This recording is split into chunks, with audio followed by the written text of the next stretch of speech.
Boa noite, amigo internauta, boa noite, telespectador do Pautando. Mais uma vez, eu e João Gabriel estamos aqui ao vivo nos estúdios do Jornal da Cidade. Boa noite, João, prazer imenso mais uma vez, tudo bem? Tudo jóia, Albert, boa noite a todos que estão nos assistindo. Também desejo bom dia e boa tarde para quem nos assiste em outros horários. Eu convido quem estiver nos assistindo pelo Facebook, curtir a nossa página do Jornal da Cidade. Quem estiver nos assistindo pelo YouTube, se inscrever no nosso canal, é Jornal da Cidade TV, e no YouTube, Jornal da Cidade 1. Lembrando que hoje é dia 17 de março de 2020. E hoje pela manhã, João, eu fiz uma postagem em relação à Serra de São Domingos, à rampa norte de voo livre, e uma polêmica muito grande envolvendo os pilotos, o clube que lá há muitos anos faz um trabalho maravilhoso de preservação daquele espaço. Lembro-me bem que em 2002 fui procurado quando estava secretário de esportes da prefeitura, Paulo Tadeu, Zeca Brochado, fizemos lá a recuperação, a criação daquela rampa norte, um novo ponto turístico criado naquele momento, e agora está sendo aí alvo de críticas em virtude de pessoas que não são associadas ao clube e utilizando para voos duplos, colocando aí um problema muito sério para aqueles que são filiados e que tem esse trabalho permanente ao longo dos últimos anos, né, João? Pois é, Albert, esse assunto aí da rampa de voo livre ali na Serra de São Domingos já motivou pelo menos 2 pedidos de informações da Câmara Municipal. Então esse assunto aí já chegou na Câmara Municipal, os vereadores demonstraram preocupação no primeiro pedido de informações, que inclusive o Jornal da Cidade fez matéria. Os vereadores relatam que estava acontecendo brigas, né, entre ali os pilotos, né? Pessoal que é do clube, pessoal que não é do clube, estava tendo ali uma série de desentendimentos. Agora, mais recentemente, também eles fizeram um outro pedido de informações questionando ali a prefeitura sobre a legalidade do clube estar ocupando aquele espaço, né? Uma coisa que chama atenção também, Albert, que a rampa de voo livre, ali, num primeiro momento, ela estava incluída naquele projeto de terceirização dos pontos turísticos, Sim. né? E depois se excluiu, Tiraram. você sabe por quê, né? O que eu acho que Parece que houve uma conversa com o pessoal do clube na época e o próprio prefeito achou por melhor tirar do processo de licitatório dos pontos turísticos. Mas, posteriormente a isso, iniciaram-se essas brigas entre os pilotos lá, né? Coincidentemente. Então eu acredito que o pessoal tem que ter aí uma inteligência para que as coisas possam se resolver da melhor maneira, porque a prefeitura pode colocar novamente no pacote e o próprio clube, os pilotos, terem que pagar e pagar caro para utilizar daquele espaço que é hoje amplamente aberto para o público de uma maneira geral, né, João? O que os vereadores chamam atenção em relação a esse assunto, Albert, é que não existe nenhuma legislação ali que dá segurança jurídica, vamos dizer assim, para que o clube esteja instalado ali naquele ponto, né? Então eu acho que ele, para se resolver a situação, evidentemente que vai precisar de uma lei, né, da regulamentar, prefeitura, decreto, ou seja, por sim, concessão aí, através aí da PPP clube, do turismo, né? ou algum outro instrumento legal ali para respaldar, para legalizar a presença desse clube de voo livre ou de outro qualquer, né? O que não pode é ficar da forma que está, né? O pessoal ali também reclama às vezes de restrição, né? A frequência local, né? Restrição que eu digo assim, pessoa que simplesmente vai ali para sentar no gramado e ficar contemplando ali o horizonte, né? Parece que tem reclamações quanto a isso também, claro. O pessoal diz que não pode ficar, pilotos, né? Precisa regulamentar o uso do espaço, de questões. Então talvez voltar a rampa de voo livre ao PPP do turismo seja o mais importante nesse momento para acabar de vez com as brigas, porque é um ponto turístico importante, inclusive foi o Albert que criou, né, na gestão dele lá como secretário, lá na gestão do Paulo Tadeu, 2000 e 2004, e eu acho que junto com o complexo da Serra de São Domingos, com o teleférico, Cristo Redentor, aquele espaço ali que foi o restaurante, que a gente não sabe ao certo o que vai virar, é um dos pontos mais importantes do turismo de Poços e não pode ser negligenciado, né? De forma alguma. E esse ano de 2020, João, nós vamos chegar aí, estamos chegando às portas das eleições em Poços de Caldas e Brasil afora. E o JC Entrevistas, que é um programa que você criou já há um ano aqui junto com o Pautando, junto com o Resgatando, e nós estamos aí trazendo, a partir da semana que vem, né, as personalidades que estão colocando seus nomes como pré-candidatos à Prefeitura de Poços de Caldas.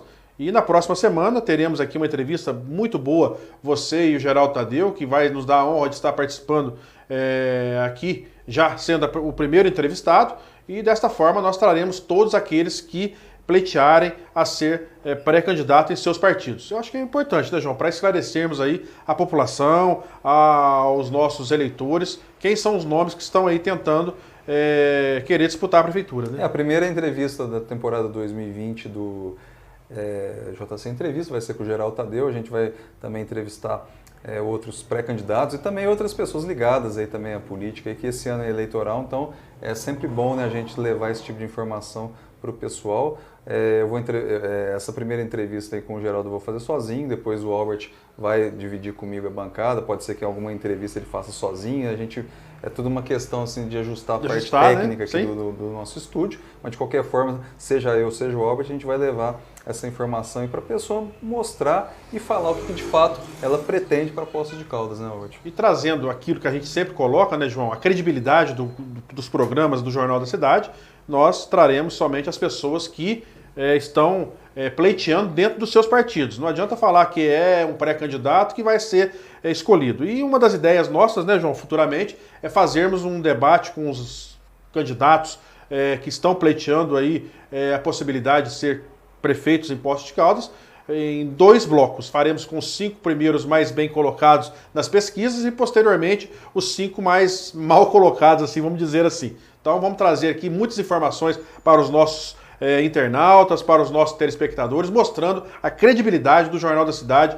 no seu dia a dia, né, João? Porque aí todo mundo vai ter direito de falar, todo mundo vai ter direito de expor a sua linha de raciocínio, falar o que pode fazer para melhorar Poços de Caldas. Aí depois, né, Albert, na hora de votar, eu acho que cada um vai escolher a melhor opção, né, e a gente espera que o próximo prefeito de Poços consiga, né, colocar Poços no eixo, né? Com certeza. Consiga tirar a Poços um pouco dessa dificuldade que a gente está enfrentando. E muito grande. Vamos à matéria do Jornal da Cidade? Vamos lá, edição do final de semana do Jornal da Cidade. A manchete foi a seguinte: o Centro de Especialidade Odontológica. Fila de espera para atendimento odontológico é de até 1 ano. A coordenadora do CEL, né, o Centro de Especialidade Odontológica, a Cristiane Costa Silva, ela esteve lá na prefeitura, na Câmara Municipal, e disse que esse serviço da prefeitura leva de 8 meses até 12 meses, ou seja, 1 ano, para que a pessoa possa ser atendida. E nesse meio tempo a pessoa já está com dor, ela desiste do tratamento, então acaba procurando sofrendo particular, com a né, descontinuidade do serviço. Então essa aí é que é a grande dificuldade, né? A falta, às vezes, de continuidade no tratamento, a pessoa inicia ali, mas depois não conclui. Próxima matéria? Próxima lá. Outra notícia importante também foi a seguinte, Albert, essa aqui eu acho que eu vou ler a manchete, a matéria você vai repercutir. Sim. Garagem municipal, máquinas paradas deixam estradas rurais de Poços sem manutenção. Mais um problema na frota, né? Mais um problema sério, inclusive no último sábado, o atual deputado estadual Mauro Henrique Tramonte fez a doação de uma retroescavadeira para a Prefeitura de Poços de Caldas, mas em virtude do não pagamento aos fornecedores, dos prestadores de serviço, as entidades não estão conseguindo adquirir as peças para repor o maquinário e dessa forma atender a zona rural da forma que tem que ser atendida. Inclusive, a semana passada nós vimos que o Lucas Arruda questionou em relação a isso, porque o próprio secretário de obras disse que precisava de motorização do prefeito municipal para fazer qualquer tipo de intervenção. E aí refer o quanto que as coisas estão muito difíceis dentro da prefeitura, principalmente no setor da garagem, as máquinas, os veículos todos encostados por falta de peças de reposição. Quem levantou esse questionamento foi justamente o Lucas Arruda, né, que é vereador da situação. Então você vê que não é só os vereadores de oposição que cobram a prefeitura, e os vereadores de situação também. Começaram agora, né? Mudaram tardiamente, a postura, né? Bem tardiamente. Mas né? começaram, né? Com certeza. E agora vamos passar para terça-feira? Vamos lá. Terça-feira agora a gente vai falar um pouquinho hoje, né? Hoje, na terça-feira, hoje, dia 17, coronavírus, né? Um caso sério, né, João? Vai ser repercutido também na notinha do Pautando, né? A respeito disso. Isso. E nós vamos falar no segundo bloco a respeito mais do coronavírus. A manchete de hoje, Poços de Caldas tem 4 novos casos suspeitos de coronavírus, né? A gente vai falar agora também. Inclusive um agora pela manhã foi descartado, graças a Deus. Então até o momento nós não temos nenhum caso confirmado de coronavírus em Poços. Eram 5 casos suspeitos, agora a gente só tem 4, né? Graças a Deus, né, João? E a gente tem que também lembrar as pessoas o seguinte, né? O teste ele demora para ser feito, não é um teste rápido. Então esse teste foi realizado na semana passada, só hoje ficou pronto. Esses outros 4 casos aí que estão sob suspeita, as pessoas estão em internação domiciliar, né? Possivelmente o resultado só vai vir na semana que vem. Lembrando que 2 desses 5 casos que eu citei aqui, as pessoas estão em internação domiciliar, mas elas não fizeram o exame. Sim, porque aguardando a Secretaria aí de Estado só disponibiliza 3 por vez, né? Então tem que se esperar. Enquanto isso, elas estão em casa aí, sem contato com outras pessoas, justamente para evitar a propagação. Vamos aguardar e esperamos que tudo corra bem, né, João? As outras notícias da edição de hoje do Jornal da Cidade, a primeira página, todas as notícias são sobre o coronavírus. Eu vou citar aqui algumas mais importantes. Escolas da rede pública e particular suspendem as aulas em Poços de Caldas. Prefeitura anuncia série de medidas de contenção. Câmara Municipal suspende sessões com público. Campeonato Mineiro é suspenso. Campanha, aí agora fugindo um pouquinho do corona, campanha contra a influenza será intensificada. A partir de segunda-feira começa a vacinação no público-alvo, que são os idosos. E também a última notícia aqui da edição de hoje que a gente destaca é sobre o plantão, né, que a Secretaria Municipal de Saúde montou para tentar aí identificar possíveis casos suspeitos. Sem dúvida. Vamos chamar um breve intervalo. Retornaremos dentro de instantes com Pautando, a versão online da coluna de bastidores do Jornal da Cidade.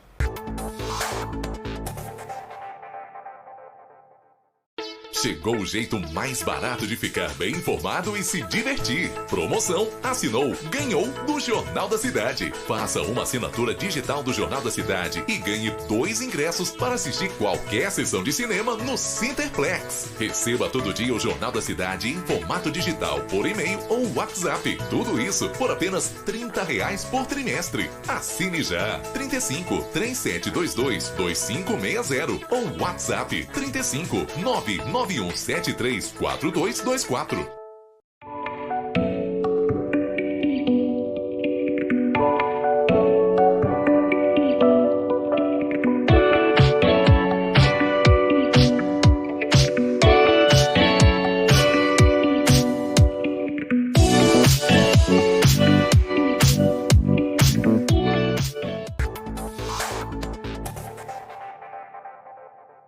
Retornamos ao vivo aqui nos estúdios do Jornal da Cidade e agora repercutiremos as notinhas do Pautando. Vamos lá, João? Vamos lá, Pautando do fim de semana, DEMAI 1. O diretor do DEMAI, Paulinho Corominas, acompanhado de outros servidores da autarquia, atribuiu os recentes problemas enfrentados em relação ao abastecimento de água como falta de planejamento estratégico e de investimentos. O diretor explicou que o problema não é de agora e que o desafio é fazer com que a autarquia esteja melhor preparada para o surgimento de eventuais ocorrências. Pode continuar, Léo? Claro. DEMAI 2. Paulinho também descartou que tenha ocorrido algum tipo de boicote por parte de servidores, o que poderia ter ocasionado o problema de falta de água na Zona Leste. Paulinho elogiou muito a equipe e disse que não faltou empenho e dedicação aos servidores envolvidos na busca por solucionar o desabastecimento de água.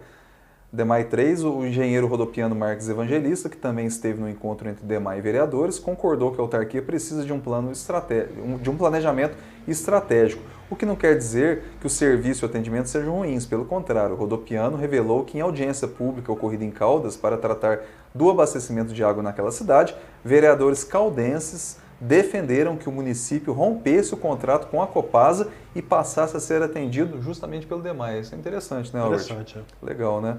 Ontem, inclusive, o Paulinho Corominas, conforme ele prometeu lá naquele encontro de sexta-feira na Câmara Municipal, ele gravou um novo vídeo aí nas redes sociais, foi divulgado aí nas redes sociais do DEMAI, pedindo desculpa, né, oficialmente à população pelos problemas. O Paulinho esteve lá na sexta-feira, disse que realmente toda a equipe do DEMAI se empenhou muito, mas um problema daquele lá que aconteceu, como a gente diz, quem tem 3 bombas tem 2, quem tem 2 bombas tem 1 e quem tem 1 não tem nenhuma, né? Porque caso ocorra algum tipo de problema, você fica na mão, né, Albert? Com certeza, a gente tem que enaltecer o trabalho exercido pelos servidores do DEMAI, são pessoas que estão lá há muitos e muitos anos, conhecem os problemas a fundo, principalmente desses que são as bombas e aquilo que a gente sempre enaltece.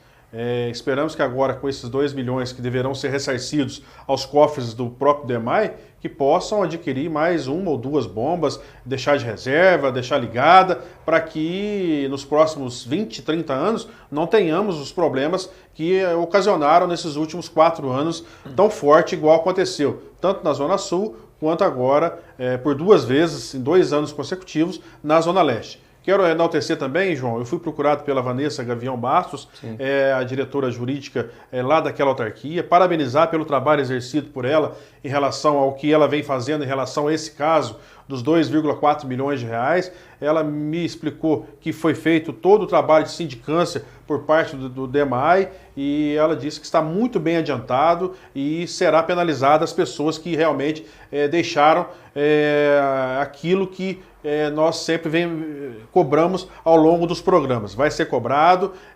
Infelizmente, quando ela assumiu, foi feita uma defesa muito ruim por parte do assessor jurídico anterior, não dito por ela, mas sim um levantamento que eu fiz, e ela deixou bem claro que esse trabalho que ela fez é um trabalho permanente, é objeto de cobrança rápido através da própria justiça, e logo teremos aí informações e ela me passará. Então quero parabenizar a Vanessa, no qual nós cobramos muito aqui, e mostra a credibilidade, a confiança e a respeitabilidade de uma advogada que hoje é professora da PUC e é também membro lá da OAB Poços de Caldas, subseção Poços de Caldas. Então nós temos que salientar que o trabalho está sendo feito e aquilo que eu coloco.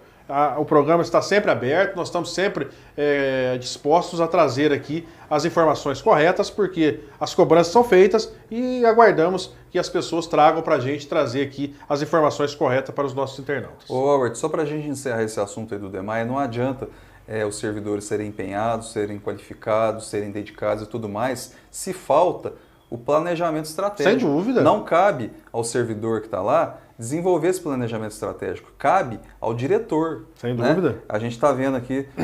ao gerente, ao diretor, a todos que estão envolvidos ali na parte diretiva, né, principalmente. A parte executiva ali da autarquia. Então a gente vê assim, um diretor e um ex-diretor, que no caso Paulinho Corominas é o atual, Rodopiano é um ex-diretor do DEMAI. Os dois falaram que falta planejamento estratégico. Sem dúvida. Então, logicamente que também seria muito leviano a gente pegar e culpar o Paulinho por conta disso, ainda mais porque ele disse chegou que agora também, né? É um problema que já decorre de várias outras gestões. Então, precisa ser feito esse planejamento estratégico, né, Albert? Precisa começar em algum momento. Que seja feito a partir de agora ou então a partir do ano que vem. E eu estava observando também na sexta-feira, João, o próprio Rodopiano disse que a vinda da agência reguladora vai ajudar muito ao DEMAI em virtude de certas cobranças que são, às vezes, de exigências vão ser maiores. Isso, então esperamos que o planejamento, igual você colocou, seja bem feito e que possa responder a essa agência reguladora para que evitemos esses problemas que aconteceram ao longo desses 3 anos na gestão dessa administração pública. A grosso modo, né, o Rodopiano quis dizer assim que vai ser ruim ou vai ser bom. Né? Vai ser ruim ou vai ser bom. Porque vai ser o nível de exigência de cobrança, vai ser maior, mas vai ser bom porque o trabalho vai aparecer, vai melhorar o atendimento, vai melhorar o tempo de resposta do DEMAI a esse tipo de ocorrência que ocasionou aí praticamente uma semana, né, sem abastecimento de água frequente ali na Zona Leste. Né? O DME já tem a agência reguladora, que é a ANEEL. E o serviço sempre foi muito bem executado, mesmo quando não tinha. E hoje, em virtude da agência reguladora, o serviço só tem a melhorar para o consumidor na ponta, no seu dia a dia. Logicamente que são dois tipos de situações diferentes, claro. né? Energia elétrica e água. Né? Mas é uma agência reguladora da mesma forma. Mas a gente vê pouca reclamação de falta de energia de impostos, né? Por quê? É cobrado, né, João? E outra coisa, Albert, a gente vê, olha só que interessante, caso de falta de energia aqui em impostos, sabe como que tem acontecido ultimamente? É batida em poste. É verdade. Acidente de trânsito, o cara vai lá... derruba o transformador. Derruba o poste, aí causa o desabastecimento, então... felizmente, ainda bem, né? Ou infelizmente, né? Porque infelizmente no caso de um acidente, né? Mas felizmente que não são outros tipos de problemas. Pontuais, né? Verdade. A próxima notinha, agora é um pouco voltada aí às eleições municipais de outubro. De saída, o diretor da Escola Estadual Davi Campista, Dinei Lennon de Paulo, do PT, irá deixar o cargo até o dia 1º de abril. Não é mentira, é 1º de abril é verdade. Mesmo, né? O motivo da saída é que Dinei irá se candidatar nas eleições municipais de outubro, possivelmente concorrendo a uma vaga à Câmara Municipal. É um bom nome que o Partido dos Trabalhadores tem aí na disputa para a eleição de 2020. Na eleição anterior, a ex-esposa dele foi candidata pelo PSOL, se não me engano teve 600 ou 700 votos naquele momento, e acredito que se tiver o apoio da classe estudantil que passou pelo Davi Campista nesses 6 anos que ele foi diretor, acredito que ele terá uma chance muito grande de ter o êxito de conseguir uma vaga dentro da Câmara Municipal. Esperamos que venha e que possa disputar em alto nível, tal qual nós sabemos da sua capacidade de interlocução ao longo do dia a dia, para que tenhamos ali uma Câmara Municipal melhor na próxima legislatura. O Dinei é um dos caras mais articulados e inteligentes que tem lá dentro do PT. Sem dúvida. Ele tem vamos dizer assim, uma má fama, né? Se Você é muito esquerdista, né, João? Colocar assim, de ser radical, mas não tem nada disso. Mas eu nunca vi o Dinei bater boca com alguém. Ele sempre manteve uma linha de raciocínio. O Dinei é um cara assim, que ele é bastante acessível, ele conversa com quem quer que seja, mesmo que não seja da linha ideológica que ele pensa. Então, assim, acho que eventualmente, se ele se candidatasse a vereador e eventualmente ganhasse, seria um ganho para o município e para a Câmara Municipal. Então, assim, eu acho que ele realmente tem essa má fama, como eu disse, por conta aí das pessoas identificarem ele como um cara radical, mas ele não é nada disso, não. A pessoa tem que conhecer o Dinei para fazer um novo conceito de valor dele. E foi um excelente diretor ao longo desses últimos 6 anos no Colégio Davi Campista. Conseguiu grandes conquistas para aquele educandário e tenho certeza que, se for o candidato e conseguir a vaga, vai ser muito bem representado o Partido dos Trabalhadores com seu nome lá na Câmara. Última notinha dessa edição, é cotado o professor Thiago Mafra, tem aparecido em frequentes conversas de bastidores como provável pré-candidato do PT nas eleições de outubro, aí no caso, candidato a prefeito. Thiago Mafra, eu o conheço há muitos anos, é um rapaz muito estudioso, também tem um conhecimento muito amplo, né, em relação à política local, estadual e até mesmo nacional. Ele participa ativamente no nosso grupo Postos Hoje e Amanhã com diversas postagens. Muitas pessoas também não gostam do perfil do Thiago, mas é uma pessoa que também de fácil acesso, sabe conversar e trazer o seu ponto de vista. É claro que ninguém é obrigado a concordar com aquilo que outros falam, mas o respeito tem que ser mútuo de ambas as partes de diversos partidos para que tenhamos aí uma eleição sadia e ele será um dos que serão entrevistados aqui também no nosso JC Entrevista, que nós estamos aí trazendo os pré-candidatos a prefeito. Você vê que o Thiago Mafra, né, a gente vê que ele frequentemente ele é agredido verbalmente nas redes sociais. Eventualmente ele posta aí algumas coisas ali no grupo do Albert, o pessoal vem e detona ele, xinga, é a mesma situação. Ele tem talvez aí uma fama que não procede, né, de ser radical, de ser extremista, mas não é nada disso. É simplesmente por ele estar no PT. E as pessoas ali fazem ali um conceito errado de valores. O Thiago Mafra também é um dos caras mais articulados que tem lá dentro, né? Que eu acho que ele é um dos caras também mais capacitados para eventualmente exercer uma função dessa natureza. Pautando de hoje, terça-feira, quarentena. A vereadora Lígia Podestá esteve no Rio de Janeiro no fim de semana e, por prevenção, ficará em quarentena, já que o Estado do Rio de Janeiro, né, tem até o momento 24 casos de coronavírus e 76 suspeitos de contaminação. Outros vereadores e servidores que eventualmente tiverem tido contato com grupos de risco ou locais onde tenha casos de contaminação também deverão ficar em quarentena de forma preventiva. Vamos ser sinceros, né, João? Sabendo dos problemas que estão ocorrendo no Brasil afora, uma vereadora que é pago pelo povo de Poços de Caldas a ir ao Rio de Janeiro e no seu retorno, ter que ficar fora dos trabalhos legislativos, tendo que chamar um seu suplente, me poupe, né, Lígia? Infelizmente, faltou um pouco de compreensão da sua parte. Não sei qual foi o seu motivo, né, de ter ido lá, mas se foi a passeio, eu acho que poderia ter esperado. E quem perde, a Câmara tendo que pagar mais um mês aí para o seu suplente assumir no seu lugar. Perde só no sentido de ter que pagar um salário a mais, porque ela não vai fazer muita falta, tendo em vista o desempenho que ela anda tendo lá, né? Infelizmente, tem sido uma das fracas vereadoras que a Câmara... Decepção, né? Decepção geral dos seus 1.500 votos que deram para ela na última eleição.